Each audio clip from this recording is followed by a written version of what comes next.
Hey guys, welcome back. This is very exciting because one, it's episode 12 of the NCAA Challenge Series, which I am 9-2 in.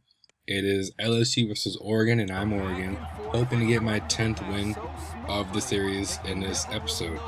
So, exciting things. One, I learned that the guy I'm playing with has a mic, and it's not a big deal for me because I don't use a mic when I play. Unless I'm playing against a friend, then I'll use a mic to talk to him. But for me, a good word to put it, a good way to phrase it, I should say, is that people get animated online against other people, depending on how the game is going, one way or the other. So I try to stay away from all that and just play the game, not fun with it. But the thing I noticed about this guy was he was fun. He didn't talk the entire time. He would make offhand comments here and there, depending on what play just happened or what happened during the play. Like he kind of groaned when he fumbled that ball and I got it, which I understand just fine.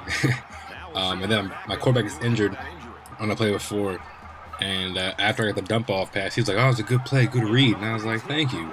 He didn't hear me say thank you, but it was just nice to hear. Compliments are very nice, and yeah, so it was fun to hear all that. Made me laugh a few times, made me chuckle a few times. Maybe at his expense, as you'll find out later on in this video. But moving on, though, another thing I want to say is that I know my Madden series, I pointed out the fact that I like the fact that you could set parameters for the game. Say, I don't want to play somebody above a certain skill level or above a certain did not finish percentage, which I should have known NCAA had, but I always kind of jumped into quick break match right away and just jumped into the game. But this time I kept going through the menu, and obviously I found the menu selection to figure out what I wanted to do, what parameters I wanted to set. So aside from now on, I'm not going to play anybody above a 10% did not finish, just to hopefully weed out some of the players that you'll come across in online play and make it a more enjoyable experience for me as a player and hopefully you as a viewer. Obviously, it's a small sample size, my first game using these parameters, and this guy had, I think, about 4%. Real quick, Bennett right there, he was the quarterback that got injured on the first series, comes back in, shakes off 2 tackles, and then drags a honey badger for like 2 yards. I was like, props to you, man. So it's my first game using these parameters, and we'll have to see how it works. Only one game, small sample size. Hopefully in the future episode I can get a better idea of it, and hopefully it'll work out in my favor. I know myself, I think I'm at 6 or 7% did not finish, so I know I'm in pretty good company in that percentile. Maybe later on, depending on how many people, because I've noticed the people who have low percentage of did not finish generally haven't played that many games, and to me that might be more than likely means you don't play a lot of games online, or you're not a good player in general. That's a pretty broad assumption, but that's how I feel. So I might broaden my horizons to like 15 or 20% did not finish for future games, depending on how it goes. Like I said, it's only the first game. In the future, maybe I'll figure out what works and what doesn't work. And another thing is that I'm pretty sure I've mentioned it before. By the way, that was a great run. That was like 5 broken tackles, and he got 10 yards. He should have gotten the first down. Just on effort alone, should have been the first down. Like I was saying, I've mentioned it before, I'm pretty sure, is that I don't go into practice mode or into play nows and work through a playbook with a team just so I can get to know their players. I like to jump in, ice cold, and figure out what worked, what doesn't, who's a good player, who isn't. Obviously, with well-known teams like Oregon, you know who the go-to guys are. But for me, because I know Oregon's I shouldn't say main, but a big part of their offense is like the read option. So I decided to go into practice mode and work on it for about 2-3 minutes, just real quick, getting familiar with it again, because I know what to read the defensive end, obviously, on that play. But in past versions of NCAA, what I like to do in my free time is take like a 1-star team and build them up to a 6-star team. So obviously the linemen on those teams aren't very good, so the read options never really work, so I just stopped doing read options. So I just need to practice real quick with a good team who actually knew how to run it, and get kind of familiar with it again so I didn't mess it up too badly in the game. So I did that, then hopped in this game and started going to work. And I'm up 14-0, and it's really enjoyable. I've already counted, I think, twice with Bennett and Barner with their 2 runs, how excited it was for me to see. And real quick, I was just doing, this was I think a draw play, and I also came out on goal line. I did a quick audible to quick slants and touchdown. But like I was saying before, you know, players like what Oregon has in offense, I mean, they're really good players, I'm up 21-0. And then real quick here, scoop and score by Mathis. That was a great spin move, by the way. I didn't tell him to spin. I didn't press the spin button. He did by himself his own animation, which I thought was kind of cool. And it's 20-0 now. And this is kind of goes on with my point, is that I haven't played a team like this in my challenge series yet. In these past 11 games, 11 teams I've played with, they haven't been very good. I think my best team I played with, I think, is UCLA, which, I mean, they're not a great team. They're not an elite team.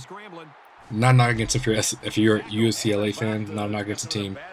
They're just, you know, they're not on Oregon's level. So for me, it's fun to play with a team like this because I know I'm a good player, and when I get a chance to play with a good team like this, I know I can really kind of, you know, let it all hang out and really go, you know, full throttle, keep going. Like you see right here, I'm up 20-0 on this guy, and he's with LSU, and I felt kind of bad because I'm up big now, and I've already decided I'm up 20-0. I'm no longer gonna do the no huddle offense because obviously there's no point in doing it. I'm already up big.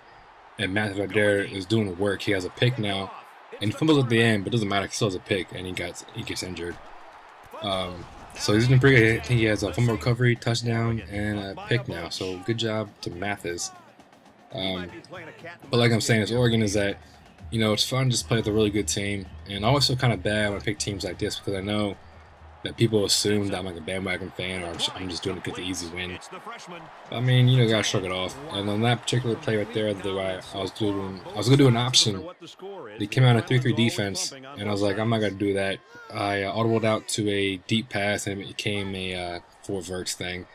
I feel kind of bad because I didn't have to do that because I'm already up 20-0. But I mean, it just happened that way. And he didn't really complain. I give props to him a lot for this game because they didn't, you know, curse into the mic. He didn't, you know, throw names at me or anything like that. They didn't message me, which is another big thing people do when they get mad. They message you after the game or during the game saying you suck, you know, stop doing this. He kind of just took it and kind of, you know, did a few sighs and groans. He's like, oh man, you just, you know, you're sketching all the bad breaks. No big thing. And it was kind of funny. This one thing made me laugh a little bit was that when I got that sack and forced the fumble, and then recovered it, he's like, I can't even score against this guy. What is going on right now? Which made me laugh. And I think he was playing with someone else in the room, which makes it even worse when you have an audience watching you get beat down like this. So I thought it was going to be nice. And outside of that play, thing was play action because he was cheating towards the run. I was going to just run the ball and kind of, you know, milk the clock a little bit. But at the same time, I know people who, when they get down big, they don't want you to run the ball and milk the clock all down in like 2-3 seconds. They want you to keep playing for real and not, you know, take it easy on them. So that's the kind of thing that I worry about because some players want that, some players don't. And I don't take time to message him because I know if I'm down like this and I get a message saying, hey, do you want me to take it easy on you? To me, that's just kind of like disrespectful. So I just let it happen, keep playing the game, and just kind of take my foot off the gas a little bit. Because I know there's probably like 0 ways to come back win this game because I'm up 35-0. Already as Oregon, and I'll admit I was kind of a dick here. I did no huddle the score before halftime, so it's 42-0. And just real quick, because the video's coming to an end, he concedes defeat at halftime, and I accept. Obviously, I'm not a complete monster. So again, props to this guy for playing the game all the way through. We got down big in the first half, and he kept playing relatively well. I did a few 4 verts towards the end, but man, I don't blame him for that. He's just trying to get some offense going. So props to him for that, for sticking through his game. A lot of people I know probably would quit, so, you know, thank you for that. And unfortunately, I won't see any stats because we see defeat. I can't look it up online for some reason. So it is what it is. This is the end of the video. I hope you guys enjoyed it. I hope you enjoyed the beatdown. And I'll see you guys in episode 13.